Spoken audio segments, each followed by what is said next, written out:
We come and celebrate a meal tonight, this evening meal of the Lord's Passion. And tonight, we have a lot of people for the meal, which is good.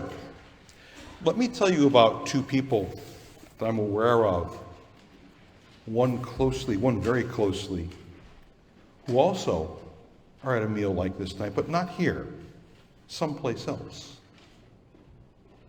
Diana Hayes might be a name familiar to you.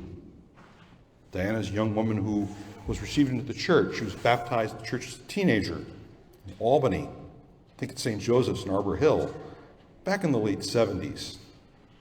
And she was getting ready to go to college. Went and studied religious studies, went on and furthered her studies, became a college professor, theologian at Georgetown. I think she may have retired from there recently. And then his fellow named Brian. I won't give you his last name because I don't want you looking him up on the internet. Brian is somebody who I knew from my seminary days. He was a seminarian for Rochester. And he had even gone to the point where he had become, what we call like a temporary deacon or transitional deacon. He was making ready to be ordained a priest about a year later in his diocese. Well, he suspended that and then later asked to be dispensed from his temporary diaconate. He went on to become a physician's assistant in Rochester, the Rochester area. I think both of them are probably at Holy Thursday celebrations. Diana down around D.C. somewhere, and Brian somewhere in the general area around Rochester. And it's interesting because I listened to them and heard stories that sometimes people wondered with Diana, why are you going to, it's one thing you went and got baptized and you became a Catholic. Why are you going to study theology? Or Brian, you've gone so far. Why don't you go and continue becoming a priest? But they were called because they were fed at the table first.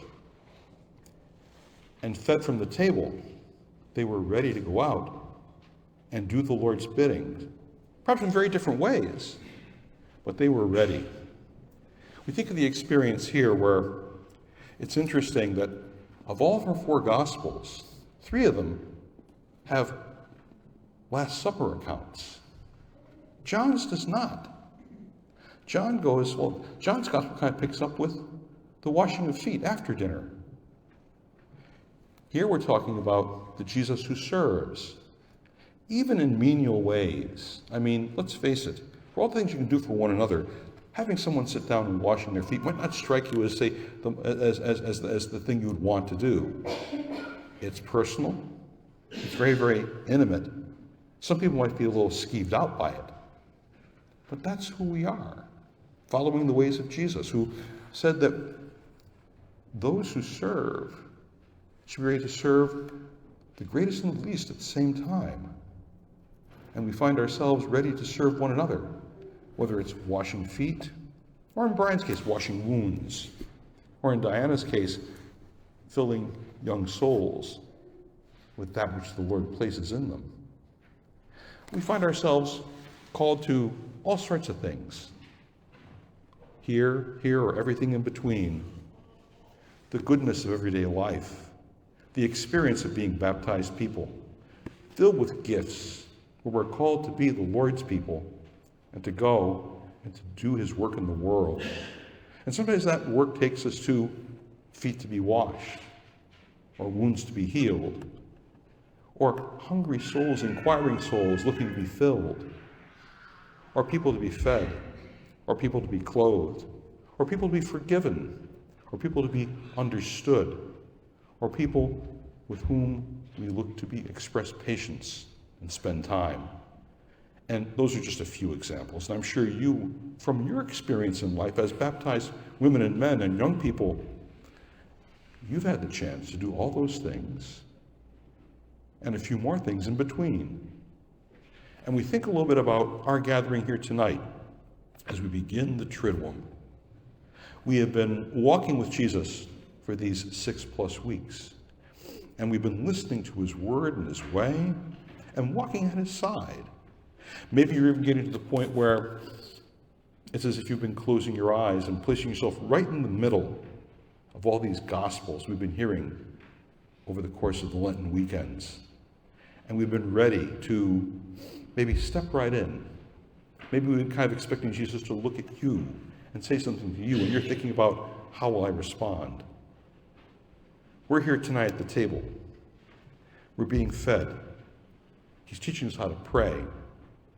And in being fed and becoming people of prayer, we're being invited to go and to be strengthened, to go do what needs to be done, go to be empowered with some sense of direction, go to be merciful, to share as Jesus would share, and go to be humble, to do as Jesus would do. Just to say a few things for us. We enter into this last segment of our Lenten journey. In fact, as I said to folks on Sunday, Lent's over now. Holy Week, the Triduum, begins with this celebration. The 3 days begins right now, Thursday evening. Lent's over. Hey folks, it's not purple anymore. And we find ourselves ready to go and take these very last steps with Jesus. His life, his death, and his new life. And may we find being fed by the Lord, whether it's hearing the word, taking him in, or sharing in the gifts of the table, that we are ready, we are fed, we are nourished to go and do things in his name. Let us rejoice and be glad.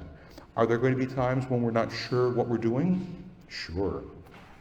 Plead guilty. Are there times when we wish we could understand more? Absolutely. Plead guilty again. Are there times when we feel tired and just not ready to do one more thing? Oh yeah. Maybe some of you can think about those things too. And you can say, yeah, I've been there too. Check them off.